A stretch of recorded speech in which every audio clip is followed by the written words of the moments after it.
이제 너는 더 이상 내 아들이 아니야? 떨리는 목소리로 말했습니다. 30년간 한 번도 하지 못했던 말이었습니다. 잠시 멍해졌다가 이내 서늘한 웃음을 지었습니다. 그래요. 그럼 난 이제 엄마도 없는 거네. 저는 이런 식으로 못 살아요. 오늘까지예요. 이제 결정하세요. 그날도 여느 때처럼 퇴근하고 돌아온 집. 현관문을 열자마자 며느리의 차가운 목소리가 들려왔습니다. 거실 소파에는 아들 도윤이와 며느리가 앉아 있었고 테이블 위에는 서류 몇 장이 놓여 있었죠. 도윤아, 이렇게까지 해야겠니? 제 목소리가 떨렸습니다. 35년을 함께 해온 모자지간이 이렇게 끝을 맺게 될 줄은 꿈에도 몰랐습니다. 안녕하세요. 올해 65의 김명자입니다.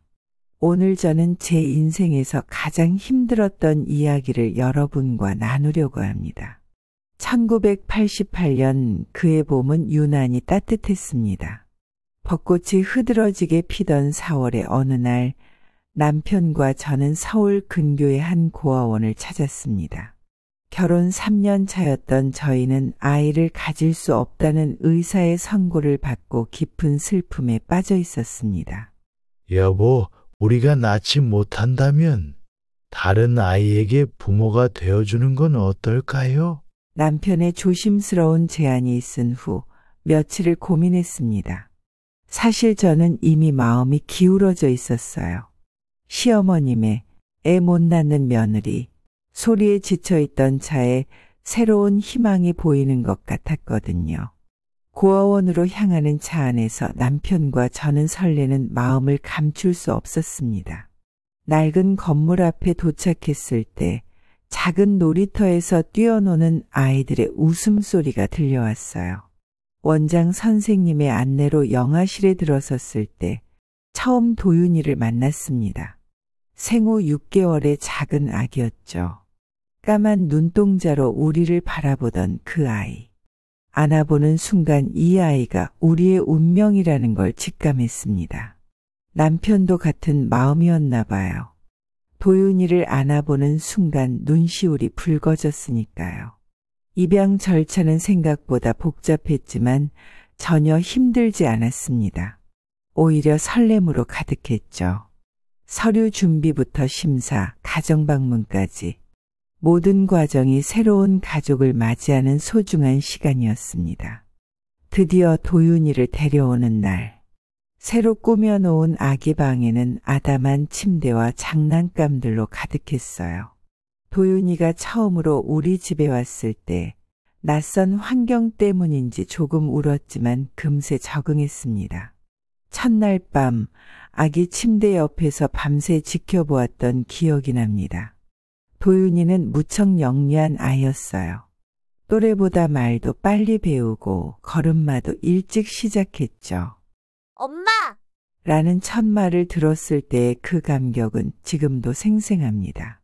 남편은 퇴근할 때마다 도윤이를 위한 작은 선물을 사왔어요. 때로는 장난감, 자동차, 때로는 그림책. 주말이면 셋이서 근처 공원에 가서 돗자리를 펴고 도시락을 먹었습니다. 도윤이가 그네를 타겠다고 조르면 남편이 끝없이 밀어주곤 했습니다. 높이 올라갈 때마다 아빠, 더 높이! 하며 까르르 웃던 그 목소리가 아직도 귓가에 맴돕니다. 돌잔치 때는 정말 많은 분들이 축하해 주셨어요. 도윤이가 돌잡이에서 연필을 잡자 하객들은 앞으로 공부를 잘할 거야. 라며 축하해 주셨죠. 그 말대로 도윤이는 공부를 정말 잘했습니다. 유치원에 들어갈 때도 울지 않고 씩씩하게 엄마, 걱정하지 마! 라며 오히려 저를 안심시켰어요. 선생님들의 칭찬이 끊이질 않았습니다. 그림도 잘 그리고 친구들과도 잘 어울리는 모범생이었거든요. 초등학교에 입학하고 처음 받아온 시험지에 빨간 동그라미. 엄마, 나 100점 받았어. 하며 달려오던 도윤이의 해맑은 미소가 지금도 눈에 선합니다. 그때마다 저는 도윤이를 꼭 안아주며 칭찬했고 남편은 회사에 도윤이 성적표를 가져가 자랑하곤 했죠. 주말이면 도윤이 공부방에서 책을 읽어주던 시간들. 그때는 정말 행복했습니다. 입양한 사실은 언젠가는 말해주려고 했지만 적당한 시기를 찾지 못했어요. 도윤이가 너무 잘 자라고 있었거든요. 하지만 중학교에 들어가면서 조금씩 변화가 시작됐습니다. 처음에는 단순한 사춘기라고 생각했어요. 문을 쾅 닫고 들어가 방에서 나오지 않거나 부모와의 대화를 거부하는 것쯤이야 그 나이엔 흔한 일이니까요. 그러다 도윤이의 15번째 생일, 그날 모든 것이 바뀌었습니다. 친구들을 초대해 파티를 열어준 날이었죠. 제가 좋아하는 베이커리에서 케이크도 사고 도윤이가 좋아하는 음식들도 준비했는데 친구들과 숨바꼭질을 하며 놀던 도윤이의 사촌이 우연히 서재 서랍을 열었고 그 안에 보관해 두었던 입양 서류를 발견하고 말았습니다. 이게 뭐야? 도윤이가 서류를 집어들었을 때 저는 그 자리에서 얼어붙었습니다. 엄마, 이게 무슨 뜻이에요? 내가 입양하라고요? 도윤이의 목소리가 떨렸습니다. 친구들은 갑자기 싸늘해진 분위기를 감지하고 하나둘 집으로 돌아갔죠. 그날 이후로 도윤이는 완전히 달라졌습니다. 더 이상 학교에도 제대로 가지 않았고 집에서는 방문을 잠근 채 나오지 않았습니다.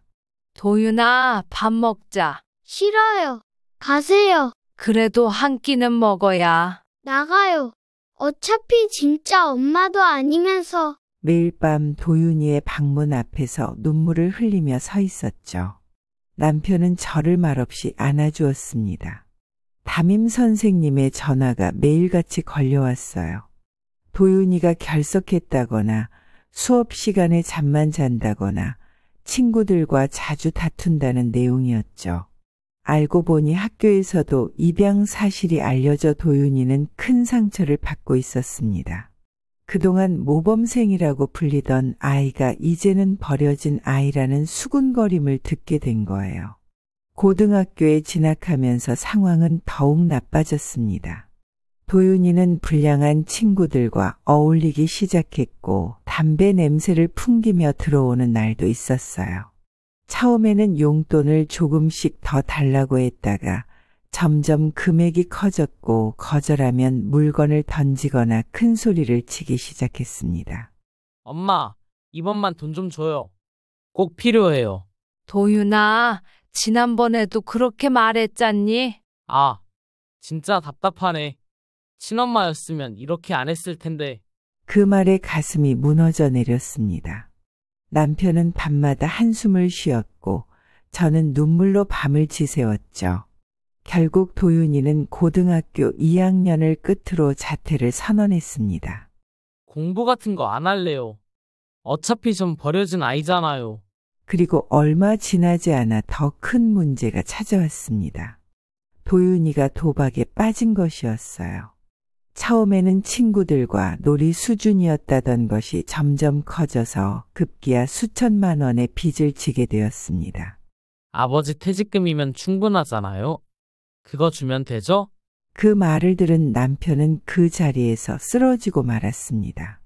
갑작스러운 뇌출혈. 한 달간의 투병 끝에 세상을 떠났어요. 장례식장에도 도윤이는 끝내 모습을 보이지 않았습니다. 남편이 떠나고 제게 남은 건 퇴직금과 보험금뿐이었어요.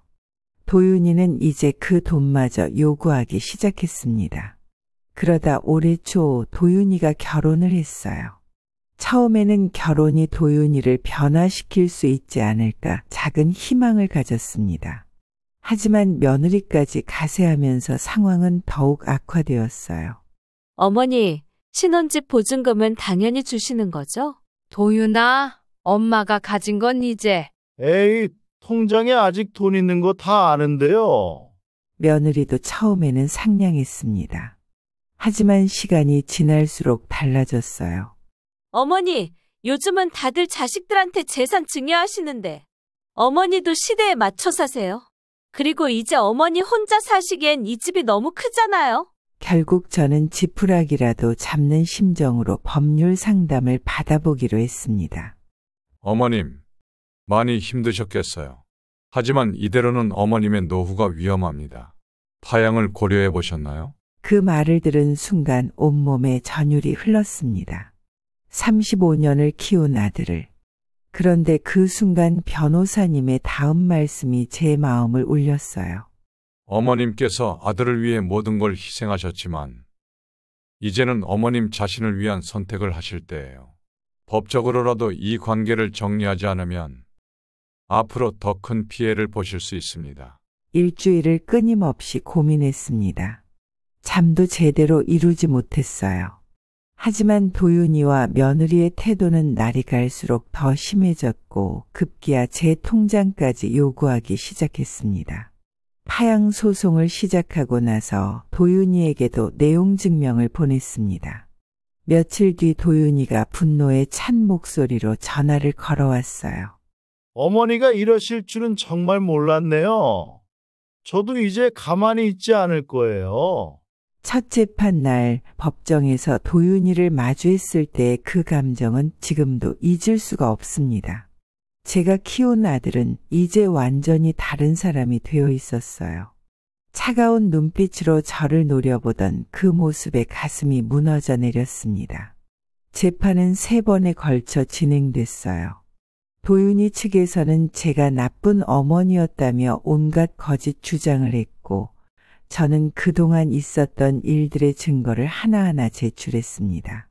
CCTV 영상, 협박 문자 메시지, 통장 내역. 제 인생이 증거물이 되어 법정에 놓이는 그 순간들이 참 비참하게 느껴졌어요. 마지막 재판날 판사님께서 마지막으로 저희에게 화해의 기회를 주셨습니다. 하지만 도윤이는 끝까지 자신의 잘못을 인정하지 않았고 오히려 더 많은 재산을 요구했죠.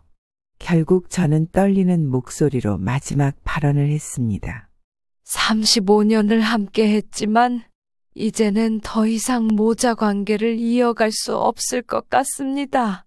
재판장님, 부디 저희의 관계를 끊어주세요. 판결이 선고되던 날 법정은 무거운 침묵에 휩싸였습니다. 파양이 인정되었다는 판사님의 말씀이 메아리처럼 울렸어요.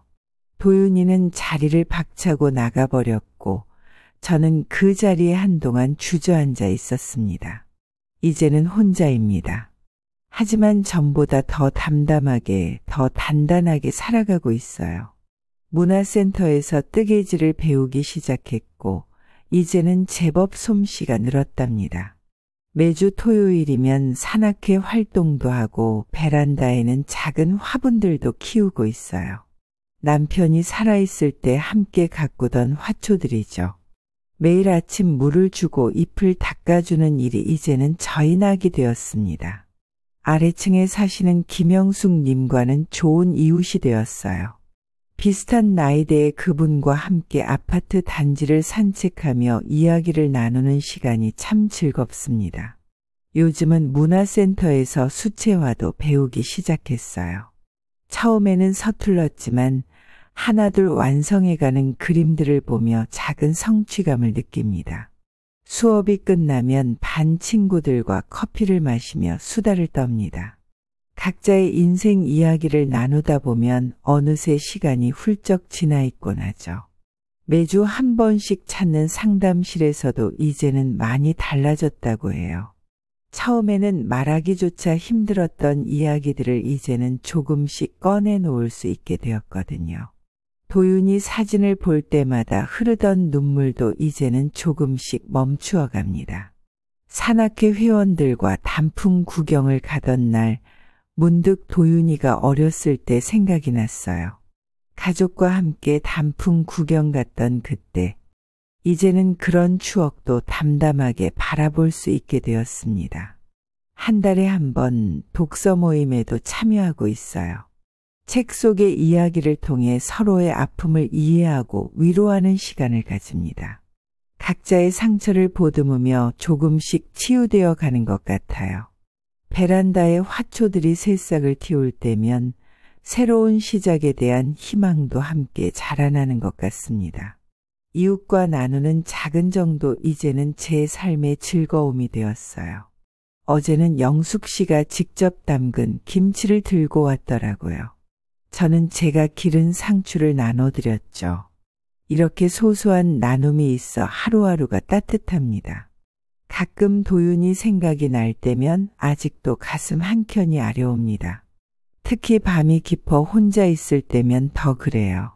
하지만 이제는 그 아픔을 피하지 않습니다. 그저 제 인생의 한 부분으로 받아들이려 해요. 얼마 전에는 문화센터 선생님께서 제 그림을 전시회에 내보자고 하셨어요. 처음에는 망설였지만 용기를 내어 참여하기로 했습니다. 그림을 그리면서 제 마음속 이야기를 조금씩 풀어내고 있나 봐요. 요즘은 일기도 쓰고 있어요. 하루를 마무리하며 오늘 있었던 일들을 적다 보면 제 삶이 여전히 의미 있게 흘러가고 있다는 걸 느낍니다. 작은 행복들이 하나둘 쌓여가는 걸 보면 가슴이 따뜻해져요. 며칠 전에는 오랜만에 남편의 꿈을 꾸었어요. 꿈에서 남편은 여전히 그 다정한 미소를 짓고 있더군요. 여보, 이제 괜찮아요.